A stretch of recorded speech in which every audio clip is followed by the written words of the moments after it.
Et on parle dans cette émission de la mi-journée sur Bismart des particuliers et de l'investissement. Et c'est Thomas Perret, fondateur de Mon Petit Placement, qui est avec nous en visioconférence depuis Lyon. Bonjour et bienvenue Thomas.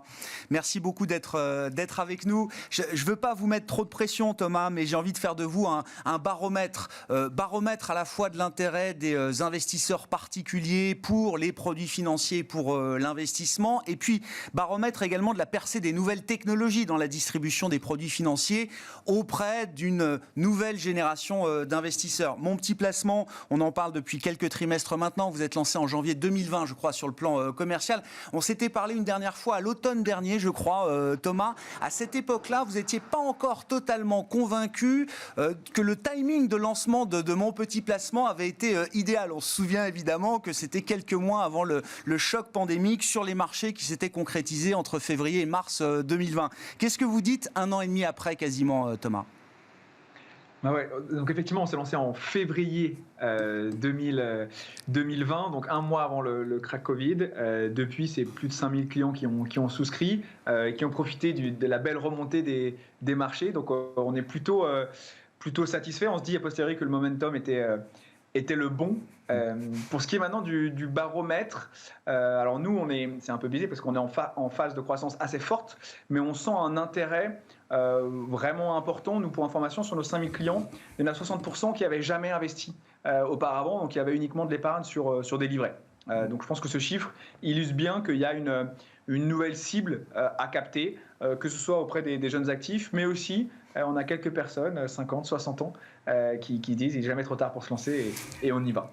Quel retour d'expérience est-ce que vous faites, Thomas, à ce stade, justement, alors sur cette nouvelle clientèle, ces nouveaux investisseurs, et on parle bien d'investisseurs boursiers, à travers la gamme de produits que vous avez aujourd'hui? Alors, il y a les portefeuilles un peu classiques, en tout cas en fonction des grands profils de risque de l'investisseur, mais la gamme s'est élargie. Il y a des portefeuilles thématiques aujourd'hui. Il y a un portefeuille labellisé Relance depuis un mois ou deux, je crois également. Thomas, où va l'intérêt de ces clients par rapport à la gamme de produits que vous avez aujourd'hui?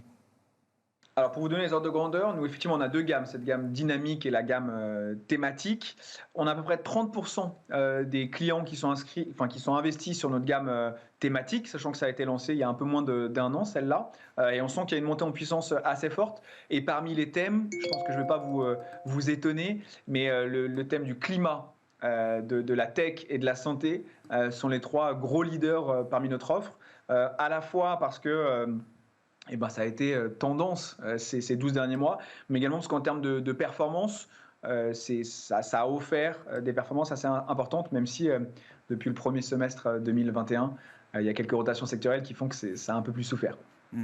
C'est l'émergence effectivement de ces fonds thématiques. Alors, on va dire dans l'industrie, ça fait déjà quelques années qu'on en parle, mais on sent bien qu'il y a un appétit très fort aujourd'hui des investisseurs et des nouveaux investisseurs en l'occurrence. Thomas, comment vous l'expliquez? Est-ce que parce qu'il y a des performances et que ce sont des thèmes forcément de croissance qui ont beaucoup de performances embarquées peut-être pour certains de ces fonds?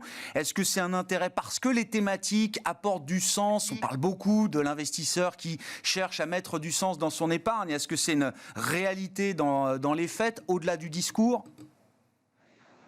Alors, je pense qu'il y a un peu de tout. Un des drivers principaux, c'est effectivement la volonté non pas de uniquement dynamiser son épargne, mais également de donner du sens, de savoir où est-ce que va aller mon argent, qu'est-ce que ça va financer.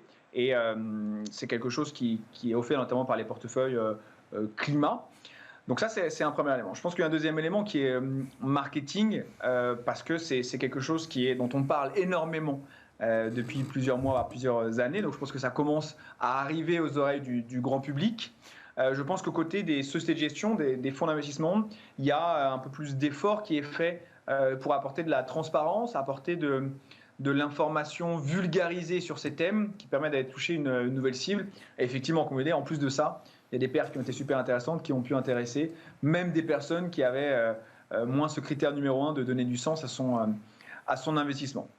Donc je pense que c'est l'accumulation qui fait que c'est vraiment une tendance forte, même si nous on le voit, c'est que 30% entre guillemets de nos encours sous gestion, et donc on prévoit que c'est encore une tendance durable sur les mois et les années à venir, à construire entre les plateformes comme nous pour apporter le contenu, mais également du côté des fonds pour continuer à améliorer le travail sur les sujets des thématiques. Qu'est-ce que vous constatez du côté des comportements de vos clients? Et encore une fois, ce qui est très intéressant à décrypter avec vous, c'est les comportements de la nouvelle génération d'investisseurs. Alors, qui n'est peut-être pas celle qui a le plus d'argent disponible aujourd'hui, qui en a peut-être un peu.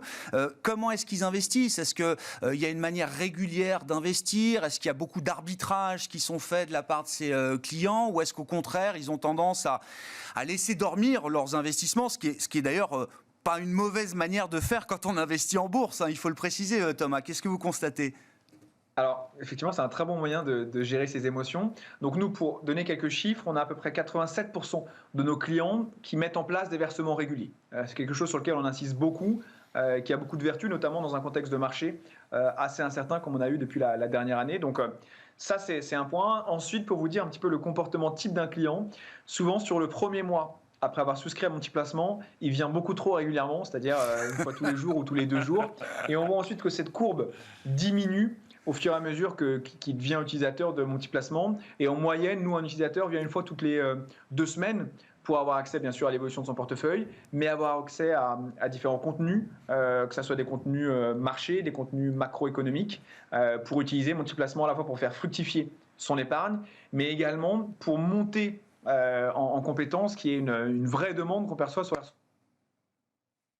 Je crois qu'on a un petit problème de son, Thomas. Je ne sais pas si le micro est bien allumé de votre côté, mais oui, il y a un besoin d'augmenter ses compétences. On a des investisseurs qui veulent vraiment s'engager, selon vous, sur le long terme et acquérir une éducation financière peut-être qui manque, hein. C'est un sujet qu'on écarte régulièrement en France, mais qui est quand même le nœud du sujet et sur lequel on revient assez souvent. Il y a cet appétit-là que vous constatez.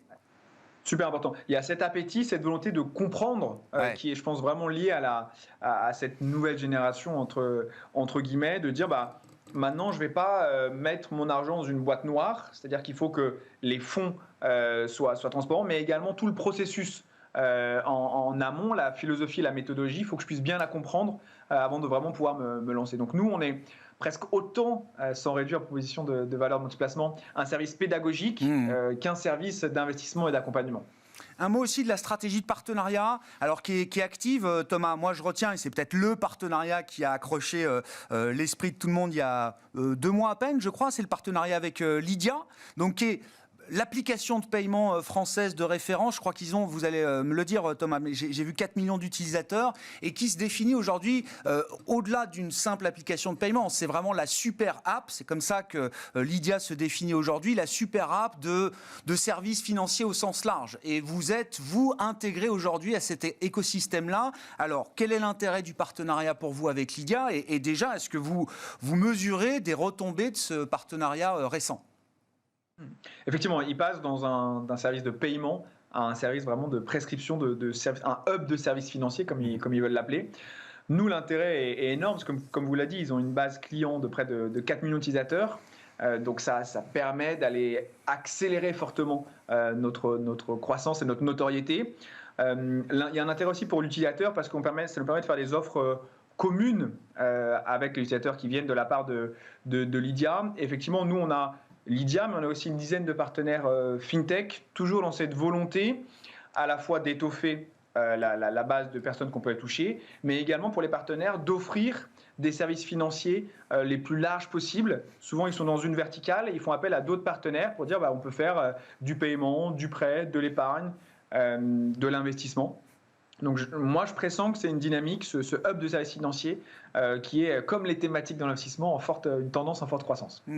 Et déjà, vous mesurez les retombées de ce partenariat et des autres également, Thomas? Ouais, pour donner quelques chiffres, notamment sur Lydia, donc lancé il y a 3 mois, un peu plus de 2000 inscrits. Petit problème de son, Thomas, je ne sais pas, je vous laisse reprendre. On vous entend, Thomas, pour conclure effectivement là, sur les retombées du partenariat Lydia. Donc je disais, depuis 3 mois, à peu près 2000 inscrits, 500 clients. Donc pour nous, c'est à peu près 10% de la base qui vient de rien que ce partenaire. Donc vous voyez que c'est assez important, sachant qu'il y a des montées en puissance et en compétences des 2 côtés à faire encore. Donc nous, c'est des sources très importantes, ce qui va nous permettre vite de rattraper les acteurs traditionnels grâce à la force des jeunes fintech. Merci beaucoup Thomas, merci d'avoir pris le temps de faire ce petit point d'étape là dans le développement de Mon Petit Placement. Thomas Perret qui était avec nous en visioconférence depuis Lyon, le fondateur de Mon Petit Placement.